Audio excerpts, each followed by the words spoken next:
Assalamualaikum warahmatullahi wabarakatuh. Shalom, Om Swastiastu, Namo Buddhaya, Salam Kebajikan Rahayu. Perkenalkan, nama saya Maria Febriansi Dwi Arum dari kelas Kriminologi C. Pada kesempatan kali ini, saya akan memberikan pembahasan tentang hasil resume saya mengenai materi kriminologi. Selanjutnya, selamat menyaksikan. Nah, jadi teman-teman, kriminologi itu sendiri berasal dari kata kriminologi yang merupakan gabungan dari dua kata, yaitu krimen yang berarti jahat atau kejahatan, yang kedua adalah logos yang berarti pengetahuan atau ilmu pengetahuan. Nah, kriminologi itu sendiri adalah ilmu pengetahuan yang mempelajari tentang kejahatan atau penjahat. Kriminologi, pada pembahasan kali ini kita akan belajar tentang mengapa manusia melakukan kejahatan atau tindak pidana. Yang kedua, bagaimana cara menanggulanginya melalui kebijakan kriminal atau kriminal polisi. Yang ketiga adalah bagaimana kriminologi mempelajari tentang seluk-beluk kejahatan dan upaya penanggulangannya. Yang pertama, mengapa sih kriminologi lahir? Jadi teman-teman, kriminologi itu lahir karena adanya ketidakpuasan pada hukum pidana, hukum acara pidana, serta cara penghukuman. Nah, apa sih yang disebut dengan kejahatan dalam...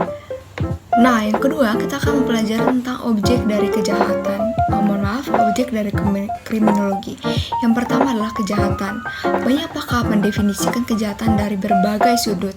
Pengertian kejahatan merupakan suatu pengertian yang sangat relatif, bahwa kejahatan didefinisikan secara luas dan bentuk kejahatan tidak sama menurut tempat dan waktu. Nah, kriminologi dituntut sebagai salah satu ilmu pengetahuan yang bisa memberikan sumbangan pemikiran terhadap kebijakan akan hukum pidana.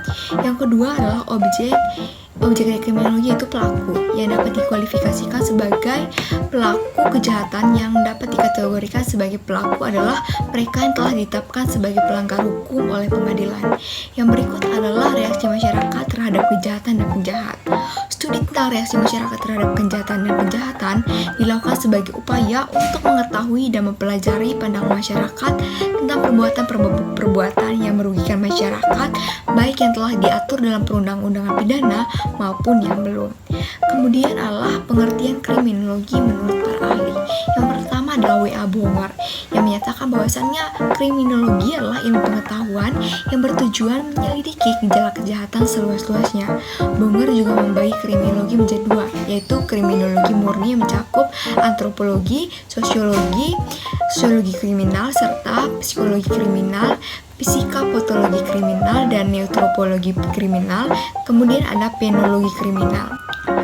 Nah, yang berikut adalah kriminologi terapan yang mencakup yang pertama, hygiene kriminal, yang merupakan usaha yang bertujuan untuk mencegah terjadinya kejahatan. Yang kedua adalah politik kriminal, yang merupakan usaha penanggulangan kejahatan di mana suatu kejahatan telah terjadi. Yang ketiga adalah kriminalistik, yaitu ilmu pelaksanaan penyidikan, teknik kejahatan, dan pengusutan kejahatan.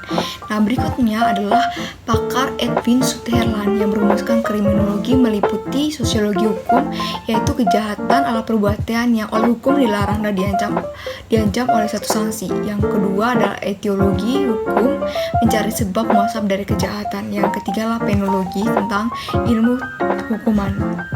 Nah, teori-teori tentang kriminologi. Teori pertama adalah teori tentang kejahatan. Nah, para tokoh biologis dan psikologis juga tertarik pada perbedaan-perbedaan yang terdapat pada individu, sehingga mereka merumuskan teori kejahatan biologis dan psikologis. Nah, yang pertama kita akan membahas tentang teori kriminologi berdasarkan penjelasan biologis atas kejahatan. Sebelum abad ke-19, ilmu pengetahuan psikologi dan frenologi telah memperkenalkan faktor-faktor biologis tertentu dalam studi tentang muasabab dari suatu kejahatan. Casare Lamborso pada tahun 1835 sampai dengan tahun 1909 dalam teorinya dalam julukannya sebagai Father of Modern Crime. Nah, yang berikut adalah teori-teori mengenai kriminologi. Yang pertama adalah teori kejahatan dari perspektif biologis dan psikologis. Jadi para tokoh biologis dan psikologis juga tertarik pada perbedaan-perbedaan yang terdapat pada individu. Nah, oleh karena itu kita akan belajar tentang penjelasan biologis atas kejahatan. Jadi teman-teman, sebelum abad ke-19, ilmu pengetahuan Psikologi dan frenologi telah memperkenalkan faktor-faktor biologis tertentu dalam studi tentang asal-muasal dari suatu kejahatan. Nah, Kaisar Lamborghini pada tahun 1835 sampai dengan tahun 1909 yang mendapat julukan sebagai Father of Modern Criminology dalam teorinya tentang born kriminal atau penjahat yang dilahirkan, menyatakan bahwasannya para penjahat adalah suatu bentuk yang lebih rendah dalam kehidupan, lebih mendekati nenek moyang mereka yang mirip kera dan dalam hal sifat bawaan watak yang dibandingkan dengan mereka yang bukan penjahat. Nah, penjahat dalam teori ini adalah orang yang memiliki akal jahat. Bakal jahat tersebut diperoleh dari kelahiran atau born kriminal. Nah, bakal jahat tidak dapat diubah. Kemudian teori ini mengatakan bahwasannya bakal jahat dapat dilihat dari ciri-ciri biologis atau aktivistik stigmata.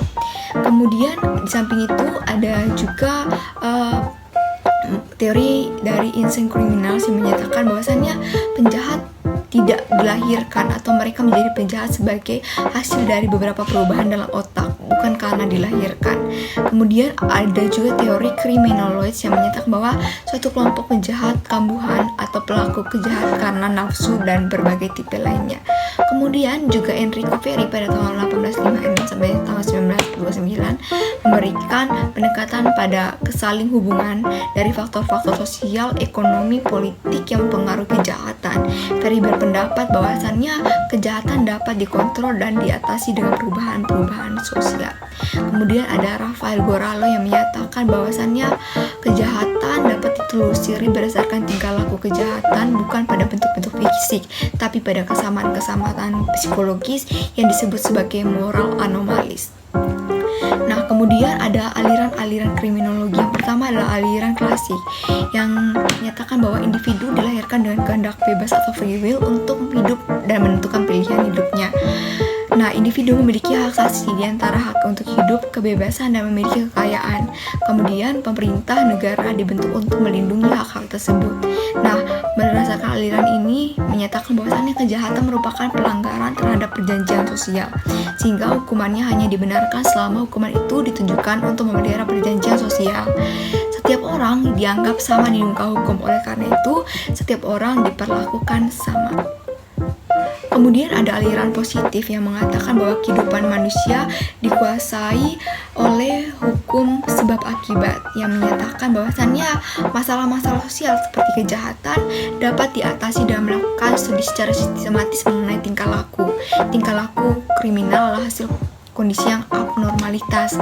Kemudian tanda-tanda abnormalitas tersebut dapat dibandingkan dengan tanda-tanda yang normal. Abnormalitas dapat diperbaiki dan karenanya penjahat dapat diperbaiki. Sehingga tujuan dari sanksi pada aliran ini bukanlah untuk menghukum, melainkan untuk melakukan pembinaan atau memperlakukan penjahat sebagaimana mestinya. Kemudian adalah aliran klasik yang menyatakan bahwa individu dilahirkan dengan kehendak bebas atau free will. Nah, yang berikut adalah mengenai teori-teori fisik atau yang biasa disebut dengan body type theories. Nah, adapun ilmuwan pertama yang memberikan teorinya adalah Ernest Kretschmer yang mengidentifikasikan 4 tipe fisik. Yang pertama astetik, yang kedua atletik, ketiga piknik, dan yang terakhir adalah tipe campuran. Kemudian ada Ernest yang merupakan seorang antropolog fisik yang menyatakan bahwasannya membangun kembali perhatian terhadap kriminalitas ditentukan secara biologis.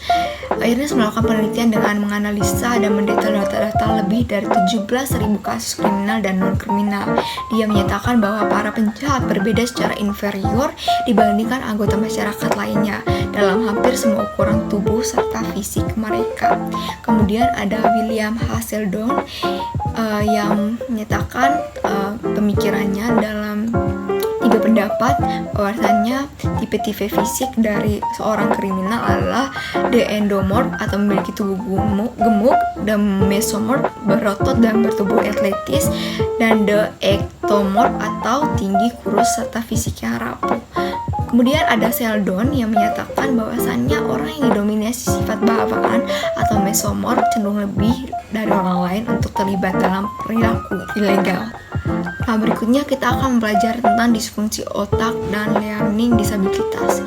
Jadi teman-teman, ada bukti yang semakin berkembang bahwa disfungsi otak dan cacat neurologis secara umum ditemukan pada mereka yang menggunakan kekerasan secara berlebihan dibandingkan orang pada umumnya. Banyak perilaku kejahatan kekerasan yang kelihatannya memiliki cacat di dalam otaknya yang berhubungan dengan terganggunya self control mereka. Kemudian ada macam-macam learning disability, antara lain yang pertama disleksia atau gagal menguasai skill berbahasa saraf dengan kemampuan intelektual. Yang kedua adalah aphasia atau suatu problem komunikasi verbal atau masalah dalam memahami pembicaraan orang lain. Yang ketiga ada hiperaktif. Adalah bicara soal kriminalitas dan faktor genetika. Menurut pakar twin studies atau studi tentang orang kembar, untuk mengungkapkan apakah benar kejahatan ditentukan secara genetikal, para peneliti telah membandingkan antara identical twins dan fraternal twins. Identical atau monozygotic twins dihasilkan dari satu telur yang dibuahi yang membelah menjadi dua embrio. Kembar seperti ini membagi sama gen-gen mereka. Sementara fraternal atau dizygotic twins dihasilkan dari dua telur terpisah, keduanya dibuahi pada saat yang bersamaan. Mereka membagi sekitar setengah dari gen mereka. Nah, yang terakhir adalah kromosom studies yang menyatakan bahwasannya kadang-kadang kesalahan dalam memproduksi sperma atau sel telur dapat menghasilkan abnormalitas, yang mana abnormalitas genetika tersebut dapat menyebabkan seseorang cenderung untuk melakukan suatu tindakan kriminal, sehingga di kemudian hari dia menjadi seorang pelaku tindak pidana. Nah, yang berikut adalah adoption studies atau studi tentang adopsi.